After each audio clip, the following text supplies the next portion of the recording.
Most homeowners spend good money trying to make their yard look beautiful: new mulch, fresh sod, a row of annuals along the driveway, and yet something still feels off. It never quite reaches that level you see in the magazines, or in the yards you slow down to admire on a Sunday afternoon. Here is what no one tells you: it is rarely about how much you spend. It is about which plants you choose. Because certain plants carry an almost automatic sense of refinement. Today, we are going to walk through 10 of them. Whether you are just getting started or have been tending the same beds for 30 years, what you are about to see could genuinely change how your home looks from the street, and how it feels when you step outside on a quiet morning. None of these are rare or difficult to find. Most are sitting at your local nursery right now, waiting. Let us begin. 1. Hydrangeas. There is a reason hydrangeas show up on the grounds of beautiful estates across the country. When they bloom, they produce enormous, cloud-like clusters in soft blue, dusty rose, creamy white, and deep burgundy, sometimes all on the same plant in the same season. That kind of abundance is hard to fake and impossible to ignore. They work best as foundation plantings along the front of a home, or grouped in threes near an entrance.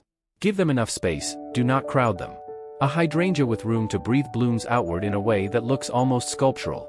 Morning sun with afternoon shade, steady moisture in summer, and by year 3 or 4, they practically take care of themselves.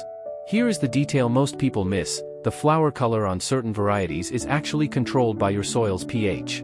Acidic soil pushes them toward blue. Alkaline soil brings out the pink. It is one of the very few plants where the chemistry of your earth becomes part of the design. With hydrangeas in full bloom, a front yard takes on the feeling of a country estate, unhurried, generous, and quietly beautiful. 2. Lavender. Lavender is one of those plants that earns every inch of the space it takes up. The silver-green stems, the hazy purple spires, the fragrance that drifts toward you before you have even noticed the plant, it makes people stop. Lean in. Stay a moment longer than they planned. Plant it in long rows along a walkway, at the base of a fence, or bordering a stone path. The contrast between soft purple blooms and a hard surface, aged brick, slate, gravel, is one of those combinations that always looks intentional. It suits cottage, Mediterranean, and traditional homes especially well, though it is adaptable enough to work almost anywhere with full sun and decent drainage. Lavender has been cultivated for more than 2,000 years. The name itself comes from the Latin lavare, to wash, because the Romans used it to scent their baths. There is something satisfying about growing a plant with that kind of history. It connects your garden to something much older than your neighborhood. A lavender border transforms an ordinary walkway into a sensory experience. The lesson it teaches, quietly, is that beauty does not always require effort. 3. Japanese maple. If any plant on this list functions as living sculpture, it is the Japanese maple. The deeply cut, lace-like leaves come in an extraordinary range of colors: deep crimson, amber, coral, soft chartreuse, and they shift with every season. This tree does not merely grow in a garden. It anchors it. Japanese maples are ideal for smaller spaces: a front entry courtyard, a corner that needs presence, a side garden visible from the street. They grow slowly and stay in proportion, which makes them especially well suited for suburban lots. They prefer afternoon shade in hot summers and slightly acidic, well-drained soil. Patient in the early years. Breathtaking by year 10. What makes them genuinely special is their four-season interest. 4. Boxwood. Boxwood has been the backbone of formal garden design for centuries. Walk the grounds of any great estate, in England, France, or along the American eastern seaboard, and you will find it. It creates structure. It defines edges. It is the plant that makes everything else around it look more considered. Its power comes from density and the ability to hold a shape. Clip it into spheres, cubes, or low hedges, or simply let it grow in its natural rounded habit. Either way, it tells visitors that someone made decisions here. A matched pair of boxwood spheres flanking a front door is one of the most quietly effective signals of a well-appointed home. Simple, symmetrical, and immediately readable as intentional. Boxwood is low drama to maintain: a trim once or twice a year and consistent water during dry spells. Modern varieties have been bred for blight resistance, so the concerns of earlier decades are largely behind us. Plant it well and it will be there, looking sharp, for the next 30 years. A yard shaped by boxwood has a calm clarity to it, as though someone imposed a quiet order on everything, and everything responded. 5. Ornamental grasses. Most homeowners overlook ornamental grasses entirely. While everyone else reaches for the same marigolds and petunias, a well-placed sweep of ornamental grass delivers something those plants simply cannot: movement, texture, and a naturalistic sophistication that reads as genuinely designed rather than planted by default. A few standouts worth knowing: mulley grass produces extraordinary pink and rose plumes in autumn, almost luminous at the right time of day. Karl Forster feather reed grass grows in tall, upright columns that hold their golden color well into winter, when most of the garden has gone quiet. And fountain grass arches gracefully with soft, brush-like plumes that seem to capture whatever light is available. All three are low maintenance once established, drought-tolerant, sun-loving, and needing only a hard cutback in late winter. What they give back in return is a landscape that feels alive. On a breezy afternoon, a mass planting of ornamental grass moves in slow, hypnotic waves that no static plant can replicate. 6. Peonies. Peonies are almost too extravagant to be believed. The blooms, enormous, layered, deeply fragrant, look like something out of a 17th-century Dutch painting. And yet here they are, available at any decent nursery for a few dollars a root. There is no spring plant that delivers the same sense of abundance. One critical thing to know: plant them shallow. The eyes, those small reddish buds at the crown, should sit no more than 1 to 2 inches below the soil surface. Plant too deep and they will grow perfectly healthy foliage and never produce a single bloom. It is the #1 reason gardeners give up on peonies, and it is entirely avoidable. Get it right, and peonies can bloom on the same spot for 50 years. Some documented plantings have exceeded a century. White and blush varieties carry the most quietly refined look. Deep crimson and coral offer their own drama. For impact, group them in threes, never just one, and let them be the centerpiece of a dedicated bed. When peonies bloom, the garden briefly becomes something out of a dream, generous, fragrant, and completely unhurried. 7. Hostas. Most yards have at least one shaded corner where nothing seems to want to grow. Hostas were made for exactly that spot. They do not just survive the shade, they turn it into an asset, producing bold, architectural foliage in a range of sizes and textures that would be impressive in any light. The variety range is worth exploring. Some in substance grows enormous golden green leaves that seem to glow even on an overcast day.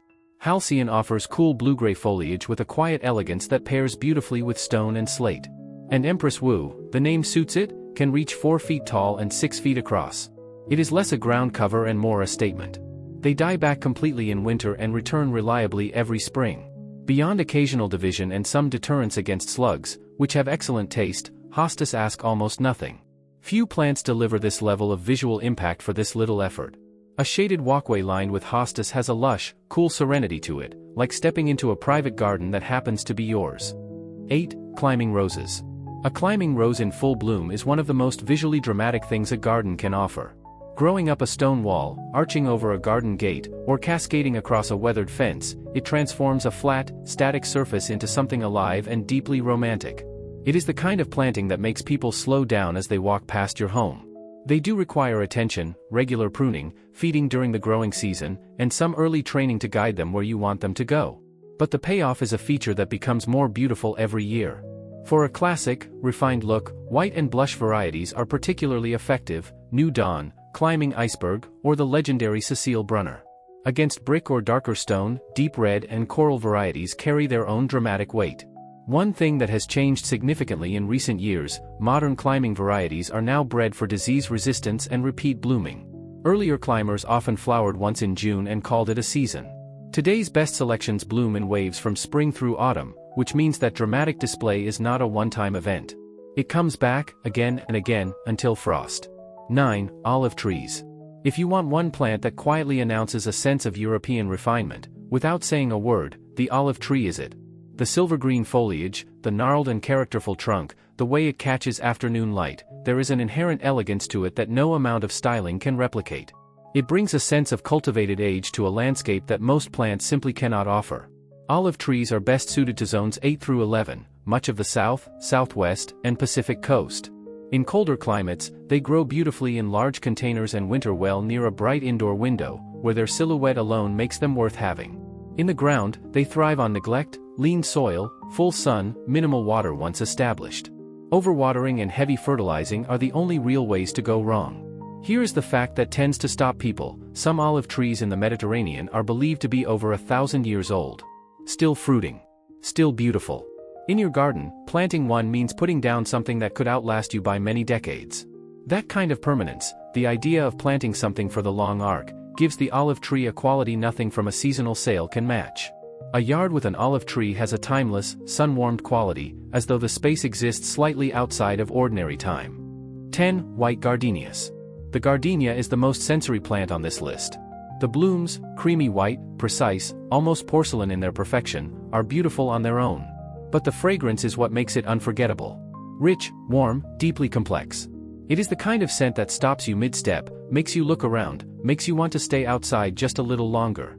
Gardenias do best in zones 7 through 11, in moist, acidic, well-drained soil with regular feeding. They need more attention than most plants here, consistent watering, and acid fertilizer a few times a season, and some protection from hard freezes. But place one near your front door or beside a porch where people sit in the evening, and no one who visits will forget it. White gardenias appear in bridal bouquets, in haute couture, and in some of the world's most expensive perfumes, not because of fashion, but because of something inherent in them. They photograph with an almost glowing quality against their dark foliage. And unlike many beautiful things, they are fully experienced only in person, in real time, in your own garden. 10 plants. Each chosen for a different reason. Hydrangeas for their generous abundance. Lavender for calm fragrance and ancient roots. Japanese maple for drama that shifts with every season. Boxwood for the quiet authority that makes everything else look more considered. Ornamental grasses for movement and light. Peonies for their brief, almost reckless beauty. Hostas for turning shade into something to be proud of. Climbing roses for the romance they lend to walls and gates. Olive trees for a permanence that outlasts trends. And gardenias for asking, gently, that you stop and pay attention. None of this requires a large budget or a professional crew. It requires choosing thoughtfully, planting well, and giving things the time they need. A beautiful yard is not a project you complete. It is something that grows with you. Take your time with it. The best gardens always look like they took time, because they did.